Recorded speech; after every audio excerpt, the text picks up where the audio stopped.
હાલો guys, કેમ છો બધા? આજે હું આવ્યો હતો સ્ટેશન પર તો એક જગ્યા જોઈ મેં અ, કબૂતર માટે રહેવાની જગ્યા. આજના જમાનામાં લોકો માણસને રહેવા માટે જગ્યા નથી આપતા. ત્યાં આગળ આ બધા દુકાનવાળા શોપવાળા લોકોએ થઈને એક જગ્યા ફાળવી છે પક્ષીઓ માટે, અને ત્યાં આગળ અનાજ મૂકીને પક્ષીઓ આરામથી ખાઈ પીને જલસા કરે છે.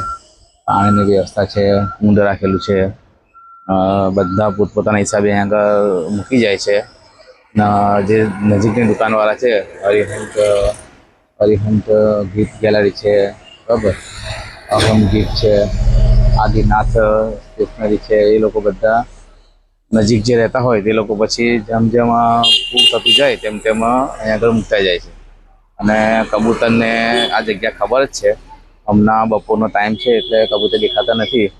હજી અમુક ટાઈમ પર એટલા બધા કબૂતર હોય છે કે અહીં આગળ જેટલી બી જગ્યા છે ગ્રાઉન્ડ, એ ગ્રાઉન્ડ પર સહેજ બી જમીન દેખાય નહીં, એટલા બધા કબૂતર આવે છે.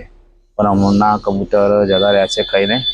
હવે એ સાંજે આવશે. હમણાં ધૂપના કારણે લોકો ઘરે જઈ ગયા હશે, બરાબર. તો તમારી બી ઈચ્છા હોય કંઈ બી આપવું હોય અહીંયા આગળ અનાજ, તો થોડું ઘણું જે બી ઈચ્છા હોય તે, તો ત્યાં આગળ એક જગ્યા મૂકી છે લોકો ગ્રાઉન્ડ, ત્યાં આગળ તમે લીમડા નીચે મૂકી શકો છો. તો આ જે નજીકના લોકો છે જેમ જેમ પૂરું થશે તેમ તે અહીંયા એડ કરતા રહેશે. ઓકે, તો એક સારું કામ કરે છે આ લોકો બધા ભેગા થઈને.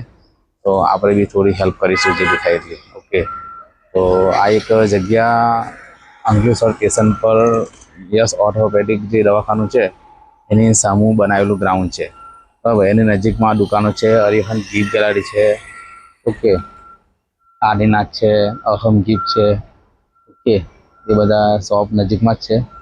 તો આપણે બી આવી અને કબૂતરને કંઈ આપીશું, પક્ષીઓને કંઈ આપીશું. ઓકે, તમે જોઈ રહ્યા છો એક કબૂતર આવી ગયું. અહીંયા આગળ એટલું બધું અનાજ છે ને કે કબૂતરને બિંદાસ અહીં આગળ ખાઈ શકે છે અને કોઈ પ્રોબ્લેમ થતો નથી. ઓકે, તો thank you very much video જોવા માટે મારો. અને તમે બી આવી અને હેલ્પ કરજો પક્ષીઓની, મૂંગા પ્રાણીઓની.